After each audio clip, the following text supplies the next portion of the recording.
بەڕێز بریکاری وەزارەت لە شوێنی خۆیان بوو سەردانێکی زۆر گرنگە لەبەرەوەی ئەم بەڕێوەبەرایەتی ئەمە پێداویستێکی هێزگار زۆرمانەیە زۆر لە نزیکەوانەیە گوێی لە هەموو کێشە و داواکاریەکانمان کرد زۆر بەسپاسەوە پەیمانی دا کەویمان بۆ حلکە بە دڵنیاییەوە مەیدانی وەکو بەڕێز لیواچەتۆ کە چۆن مەیدانی ئەگەڕێ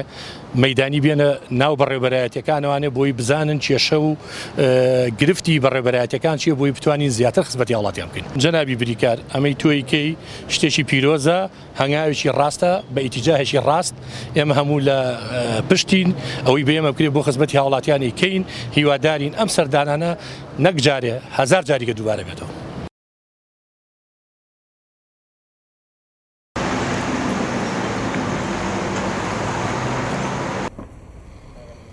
حميدي ما فرور ديار إبراهيم محيدي برابري بالبيسة الساري برابري أتي عمادي أبو بشري جورم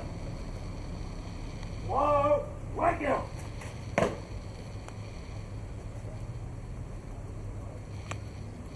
وايد جوزان سما شغل بسوي بس في لندن هاي كويس بختيار أصلي قبل وقت جورم نقيبي ما فرور ذاك كان زمان محمود أصلي بشي أصلا جورم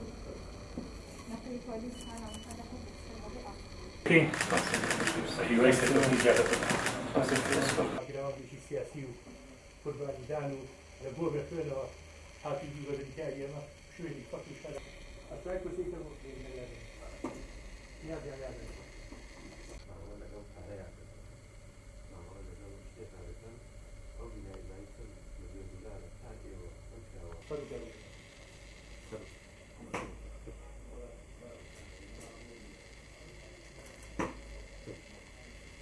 ئێوە هەم مەترسیە دەربازەکە هەم ئێوە خۆتان لە مەترسیە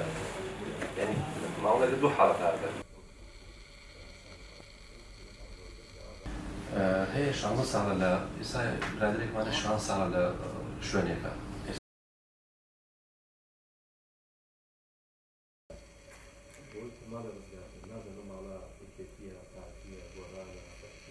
هێوە سەرکەوتووە بن و ئێمەش پشتیوان و گۆڕانکاریش دەکەین لە هەمووتان ڕەنگە گۆڕانکاری بکەین.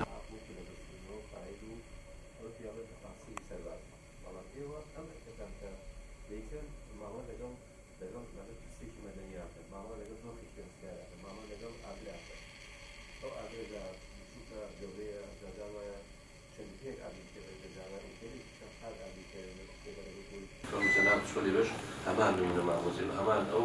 تاقۆتوانە و ئەزمونەت هەیە لەوێ جێبەجێ کە لەبەر ئەو ڕێزیکەریەوە بووە پیاوێکی زۆر